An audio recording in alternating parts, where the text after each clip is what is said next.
Hello students, आज के lecture में हम एक्सप्लेन करेंगे कुछ न्यूमेरिकल प्रॉब्लम्स जो बेस्ड हैं upon ionisation enthalpy and electron gain enthalpy. तो स्टार्ट करते हैं। पहला क्वेश्चन है आयोनाइजेशन पोटेंशियल। ये हमें पता है, आयोनाइजेशन एंथैल्पी को हम क्या कह सकते हैं? Ionisation potential of hydrogen is 13.6 electron volt. ये भी हमें याद है, आयोनाइजेशन एंथैल्पी की दो यूनिट हैं, एक इलेक्ट्रॉन वोल्ट पर एटम और एक kilo joule per mole. Calculate the energy required to produce hydrogen ions from 0.5 gram of hydrogen. Question solve कर रहे हैं। ये प्रोसेस है ionisation of hydrogen. Isolated gaseous atom है, इसको केटायन में कन्वर्ट करने के लिए इतनी एनर्जी प्रोवाइड की। तो फर्स्ट इलेक्ट्रॉन रिमूव करने के लिए जो एनर्जी देते हैं वो क्या कहलाती है? फर्स्ट आयोनाइजेशन एंथैल्पी या आयोनाइजेशन पोटेंशियल, इसका सिंबल है। अब ये इलेक्ट्रॉन वोल्ट में गिवन है, हमने इसको कन्वर्ट कर लिया किलो जूल पर मोल। कैसे किया? इलेक्ट्रॉन वोल्ट पर एटम को किलो जूल पर मोल में कन्वर्ट करने के लिए 96.49 से मल्टीप्लाई करते हैं। तो अब ये जो वैल्यू आई है, ये किस में आई है? किलो जूल पर मोल। अब हमें निकालने हैं number of moles. Number of moles कैसे निकालते हैं? Mass divide by molar mass. Mass given है 0.5 और हाइड्रोजन का मोलर मास कितना? 1। हाइड्रोजन एटम की बात कर रहे हैं। अब नंबर ऑफ मोल्स अपने पास आ गए 0.5। एनर्जी रिक्वायर्ड, एनर्जी निकालने का, कितनी एनर्जी इसमें यूज होगी उसका फार्मूला ध्यान रखेंगे। क्या फार्मूला है? Number of moles into IP या आईई। ये हमें गिवन है, तो ये हमने यहां से निकाल लिया। तो नंबर ऑफ मोल्स है 0.5, आईई अपने पास ये वैल्यू थी, तो ये आंसर आ गया। सिर्फ ये ध्यान रखें कि एनर्जी रिक्वायर्ड का फार्मूला क्या होगा? Number of moles into IE. Second question है, the first and second ionisation potential of helium atoms are. Helium के अंदर हमें पता है 2 इलेक्ट्रॉन हैं, तो 2 रिमूव किए। तो पहले के लिए जो पोटेंशियल है वो 24.58 है, और सेकेंड इलेक्ट्रॉन रिमूव करने के लिए जो पोटेंशियल अप्लाई किया वो है 54.4 electron volt. Calculate the energy in kilo joule required to produce 1 mole of helium ions. इसमें हमें 1 मोल पहले से गिवन है। प्रोसेस देखें क्या है। ये अपने पास आइसोलेटेड गैसियस एटम है हीलियम का, हमने यहां से एक इलेक्ट्रॉन को रिमूव किया, तो ये एनर्जी या पोटेंशियल क्या कहलाएगा? फर्स्ट डेल्टा आई, एच सिंबल है आईपी या आईई का, ये 1 है फर्स्ट इलेक्ट्रॉन रिमूव करने के लिए। अब ये मोनोवैलेंट आयन आ जाएगा, इसमें अभी एक इलेक्ट्रॉन बचा हुआ है, उसको रिमूव करने के लिए जो एनर्जी सप्लाई करेंगे वो क्या कहलाएगी? सेकेंड आयोनाइजेशन एंथैल्पी या पोटेंशियल।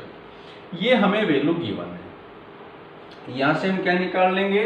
टोटल आयोनाइजेशन पोटेंशियल, दोनों को ऐड कर लिया। किसमें आया ये? इलेक्ट्रॉन वोल्ट में। फिर हमने इसको कन्वर्ट कर लिया किलो जूल पर मोल में। क्या किया? मल्टीप्लाई किया बाई 96.49। तो अब ये जो वैल्यू अपने पास आई है ये किलो जूल पर मोल में आ गई। तो यहां से हमें क्लियर है कि 1 मोल हीलियम को आयोनाइज करने के लिए इतनी एनर्जी चाहिए। हम ये डायरेक्ट भी कह सकते हैं, अदरवाइज फार्मूला अप्लाई कर देंगे।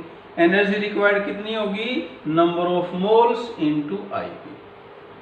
नंबर ऑफ मोल्स है 1, आईपी अपने पास यह हुआ है, तो ये क्या गई? Energy required to remove 2 electron from helium atom. Next question start कर रहे हैं। क्वेश्चन है, first and second ionisation enthalpy of magnesium are. ये वैल्यू दे रखी हैं। मैग्नीशियम के अंदर वैलेंस शेल में 2 इलेक्ट्रॉन हैं, इलेक्ट्रॉन फर्स्ट रिमूव करेंगे तो ये एनर्जी है, सेकंड के लिए ये है।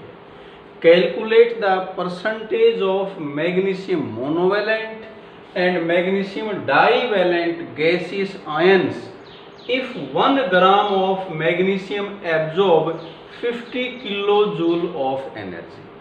1 ग्राम मैग्नीशियम एटम अगर इतनी एनर्जी एब्जॉर्ब करता है तो अपने से पूछा percentage of monovalent and divalent ion क्या होगी। तो पहले प्रोसेस देखें, ये मैग्नीशियम का आइसोलेटेड गैसियस एटम है, इसमें से पहला इलेक्ट्रॉन रिमूव किया तो ये मोनोवैलेंट गैसियस आयन बन गया। तो ये जो वैल्यू है ये क्या कहलाएगी, first ionisation enthalpy. Electron second remove किया तो ये कहलाएगी सेकंड आयोनाइजेशन एंथैल्पी। ये दोनों वैल्यू हमें गिवन है। अब जो हमें अमाउंट दे रखी है उससे हम क्या निकाल लेंगे, नंबर ऑफ मोल्स। कैसे आते हैं number of moles, given mass divide by molar mass. Magnesium का एटॉमिक मास कितना है 24, तो ये अपने पास नंबर ऑफ मोल्स आ गए। अब देखें जो एनर्जी यूज हुई है इन आयोनाइजेशन ऑफ Mg से Mg आयन, ये एनर्जी तो 1 मोल के लिए है, हम 1 ग्राम की निकाल रहे हैं। तो एनर्जी कैसे निकालते हैं, number of moles into IE। Number of moles इतने अपने पास और IE ये है। ये क्यों की, क्योंकि हम मोनोवैलेंट आयन बना रहे हैं, तो मोनोवैलेंट आयन बना रहे हैं तो उसी की IE से मल्टीप्लाई करेंगे। तो ये अपने पास वो एनर्जी आ गई जिसने कन्वर्ट किया है 1 ग्राम Mg को मोनोवैलेंट आयन में। अब देखें टोटल एनर्जी है 50, यहां एनर्जी यूज हुए 30.83, तो अब कितनी एनर्जी अपने पास बची है, माइनस कर देंगे। ये जो एनर्जी बची है इस एनर्जी ने मोनोवैलेंट को डाइवैलेंट में कन्वर्ट किया। 1 ग्राम की बात कर रहे हैं हम, ये मोल की वैल्यू है। तो 1 ग्राम मोनोवैलेंट आयन को डाइवैलेंट आयन में कन्वर्ट करने के लिए इतनी एनर्जी यूज हुई। यहां से हम देख सकते हैं कि अगर अपने पास मोनोवैलेंट आयन का 1 मोल होता तो एनर्जी कितनी यूज होती, 1450 किलो जूल।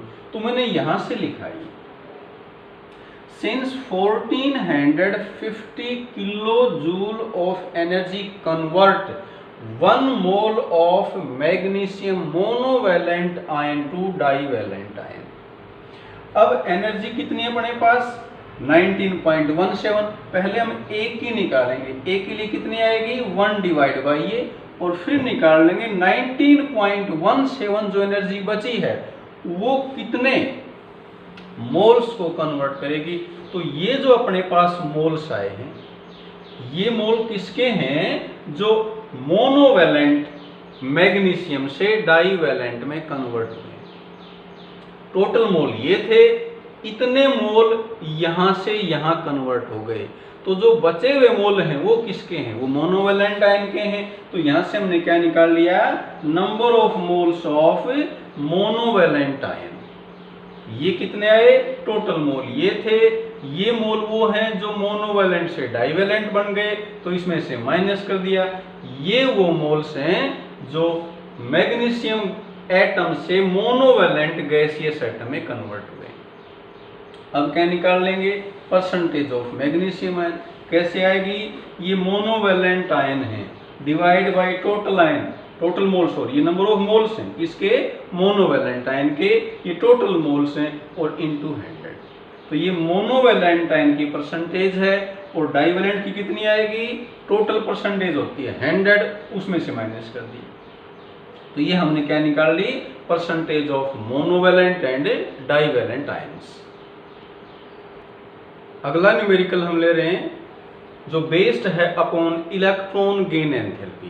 क्वेश्चन है how much energy in kilo joule is produced, या रिलीज भी कह सकते हैं। ये हमें पता है कि इलेक्ट्रॉन गेन एंथैल्पी क्या है, एनर्जी रिलीज्ड या एनर्जी प्रोड्यूस्ड जब किसी आइसोलेटेड गैसियस एटम में एक्स्ट्रा इलेक्ट्रॉन ऐड करते हैं।